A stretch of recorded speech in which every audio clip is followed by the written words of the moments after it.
Hello అండి, నమస్తే. ఇప్పుడు మాట్లాడే టాపిక్ వచ్చేసి, నిన్న రాజ్యసభలో leader of opposition Mallikarjun Kharge గారు అండ్ కాంగ్రెస్ ప్రెసిడెంట్ ఆల్సో మాట్లాడుతూ గవర్నమెంట్ ఆఫ్ ఇండియా చాలా త్వరితగతిన సెన్సస్ ఎక్సర్సైజ్ని కండక్ట్ చేయాలి, సెన్సస్తో పాటు క్యాస్ట్ సెన్సస్ని కూడా కండక్ట్ చేయాలని అడిగే ప్రయత్నం అయితే చేశారు. 1981 నుంచి సెన్సస్ యాక్టివిటీ ఇండియాలో జరుగుతూ ఉంది. ఎవ్రీ 10 years ఒకసారి అయితే సెన్సస్ ఎక్సర్సైజ్ని అయితే క్యారీ అవుట్ అయితే చేస్తారు ఇండియాలో. అయితే for the first time in India decadal census activity ఏదైతే ఉందో మొట్టమొదటిసారి దేశంలో జరపకుండా ఈ బీజేపీ ప్రభుత్వం ఆపేస్తుంది. ఇది క్లియర్ ఇండికేషన్ బీజేపీ డెమోక్రటిక్ కన్వెన్షన్స్ని ఫాలో అవ్వదు.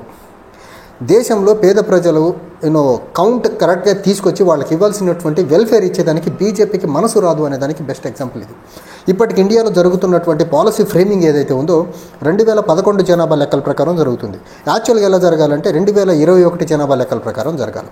కానీ బీజేపీ ప్రభుత్వం చెప్పేది ఏంటి, 2021లో కోవిడ్ రావడం వల్ల సెన్సస్ ఎక్సర్సైజ్ని క్యారీ అవుట్ చేయలేకపోయామని చెప్పే ప్రయత్నం చేస్తున్నారు. కానీ ప్రపంచంలో దగ్గరగా 81 దేశాలు కోవిడ్ టైంలో కూడా సెన్సస్ యాక్టివిటీని క్యారీ అవుట్ చేశాయి. అంటే భారతదేశంలో ఎమర్జెన్సీ లాంటి టైంలో కూడా సెన్సస్ ఎక్సర్సైజ్ని క్యారీ అవుట్ చేశారు. అండ్ ప్రపంచంలో కూడా, ఫర్ దట్ మ్యాటర్ ఇండియాలో కూడా, రెండో ప్రపంచ యుద్ధం జరుగుతున్న క్రమంలో కూడా ఇండియాలో సెన్సస్ యాక్టివిటీని క్యారీ అవుట్ చేశారు.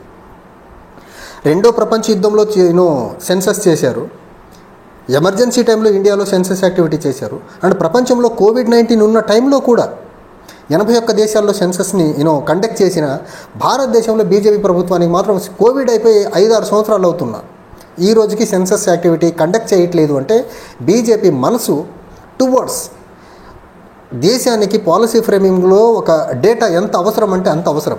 అలాంటి డేటా కోసం ఈ రోజుకి బీజేపీ ముందడుగు వేయట్లేదంటే ఎంత బీజేపీకి దేశంలో ఉన్నటువంటి పేద ప్రజలకి రియల్ గవర్నెన్స్, రియల్ వెల్ఫేర్ అందించాలనే ఉద్దేశం ఏ కోశాన లేదనే దానికి ఇది ఒక బెస్ట్ ఎగ్జాంపుల్.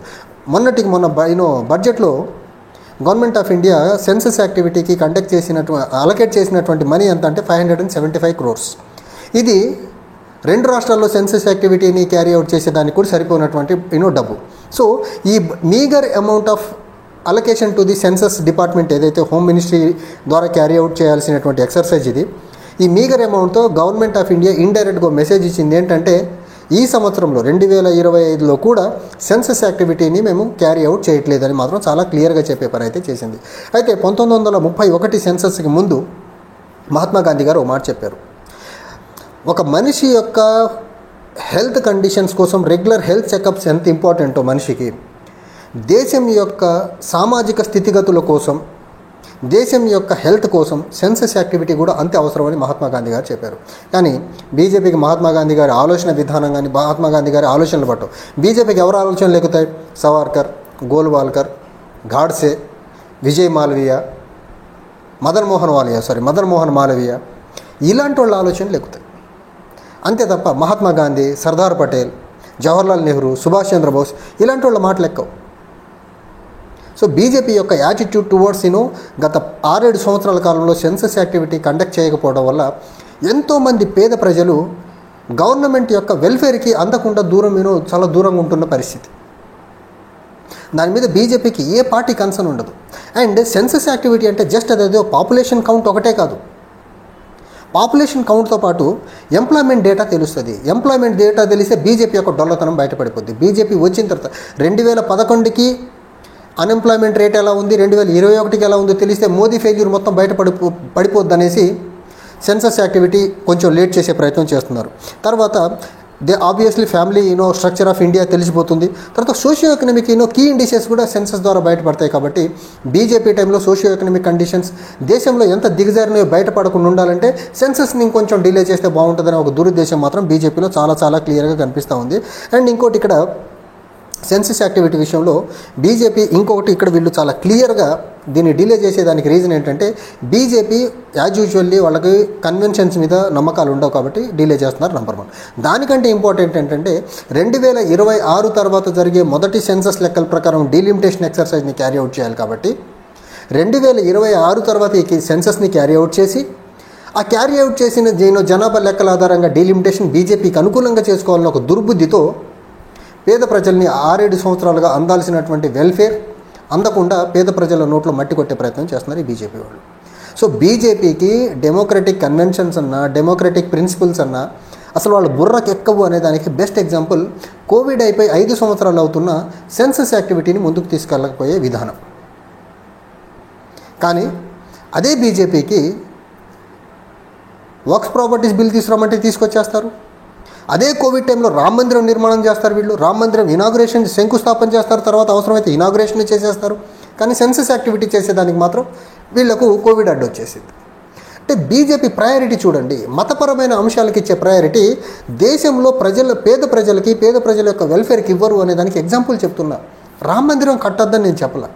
రామ మందిరం కట్టేదానికి మనసు వచ్చిన మీరు కోవిడ్ అయిపోయిన తర్వాత సెన్సస్ ఎందుకు కండక్ట్ చేయట్లేదు? సెన్సస్ అంటే అంత చిన్న చూపు ఎందుకు అంటే బీజేపీ వాళ్ళ దగ్గర ఆన్సర్ ఉండదు. అండ్ మల్లికార్జున ఖర్గే గారు ఎలాగూ సెన్సస్ యాక్టివిటీలో ఎస్సీ ఎస్టీ పాపులేషన్ కౌంట్ ఎలాగూ తీస్తారు, ఆ కౌంట్తో పాటు ఓబీసీ సెన్సస్ని కూడా తీసేయండి. ఎలాగూ ఎస్సీ ఎస్టీ కౌంట్ తీస్తున్నప్పుడు జస్ట్ ఫర్దర్గా ఉన్నటువంటి వేరే కమ్యూనిటీస్ డేటా కూడా తీసేసుకుంటే on par with general census, caste census కూడా దేశంలో ఫినిష్ అయిపోతుంది. సో దట్ ఇండియాకి ఈరోజు పాలసీ మేకింగ్కి చాలా హెల్ప్ అవుతుంది ఆ డేటా అని చెప్పే ప్రయత్నం చేశారు. కానీ బీజేపీ జనరల్గా క్యాస్ట్ సెన్సస్కి డెడ్ ఆపోజిట్. ఎందుకంటే ఓబీసీ నంబర్ ఎగ్జాక్ట్గా దేశంలో ఎంత ఉంది అని తెలిస్తే OBC people in association with SC ఎస్టీస్ and minorities political power కోసం బార్గెన్ చేస్తారా ఏమో అనే భయం మాత్రం ఈ బీజేపీకి ఆర్ఎస్ఎస్లకి ఎక్కువ ఉంది. కాబట్టి ఖచ్చితంగా వాళ్ళు క్యాస్ట్ సెన్సస్ కండక్ట్ను ఓబీసీ లెక్కలు తీసేదానికి ముందుకు రాకపోవచ్చు అని మాత్రం చాలా ప్రస్ఫుటంగా అర్థమవుతుంది. ఒకటి, వాళ్ళు సెన్సస్కే ముందుకు రానప్పుడు ఇంకా ఓబీసీ సెన్సస్ కూడా వాళ్ళు చేస్తారనేది మాత్రం కొంచెం మనం అత్యాశగానే ఉంటుంది బీజేపీ దగ్గర నుంచి ఆశించడము.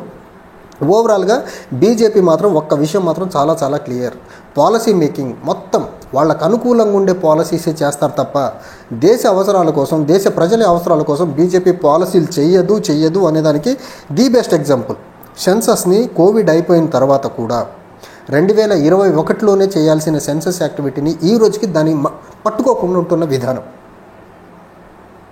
సో కాంగ్రెస్ పార్టీ ఎంత మొత్తుకున్నా, ప్రతిపక్షాలు ఎంత మొత్తుకున్నా, బీజేపీ ఏం చేయాలనుకుంటుందో, బీజేపీ మతపరమైన వాదాన్ని ఎలా తీసుకెళ్లాలనుకుంటుందో దాని చుట్టే దేశంలో లెజిస్లేషన్స్ చేస్తారు. కానీ వాళ్ళు దేశం కోసం, దేశ ప్రజల కోసం, లేకపోతే ప్రజాస్వామ్యబద్ధంగా చేయాల్సిన పనులు బీజేపీ ఎప్పుడు చేయదు. ఎందుకంటే ప్రజాస్వామ్యానికి ఆపోజిట్ వాళ్ళు, దేశ ప్రజలకు మేలు చేసేదానికి ఆపోజిట్ బీజేపీ వాళ్ళు. వాళ్ళకి ఎప్పుడన్నా మేలు చేయాల్సి వస్తే కార్పొరేట్లకు మేలు చేస్తారు, అదానీ అంబానీ లాంటి వాళ్ళకి, అంతకంటే కొంచెం నరేంద్ర మోదీ గారికి దగ్గరగా ఉండే వాళ్ళకి. వాళ్ళ కోసం వాళ్ళు లెజిస్లేషన్స్ చేస్తారు, వాళ్ళకు అనుకూలమైన పాలసీల కోసం వాళ్ళు ఎంతకన్నా తాపత్రయపడతారు. కానీ పేద ప్రజలకు, దేశ ప్రజలకు సేవ చేసే మనస్తత్వం రెండూ బీజేపీకి లేవు అనేదానికి బెస్ట్ ఎగ్జాంపులే సెన్సస్ లాంటి ఒక నోబుల్ ఎక్సర్సైజ్ని క్యారీ అవుట్ చేయకుండా నానుస్తున్న విధానం. Thank you.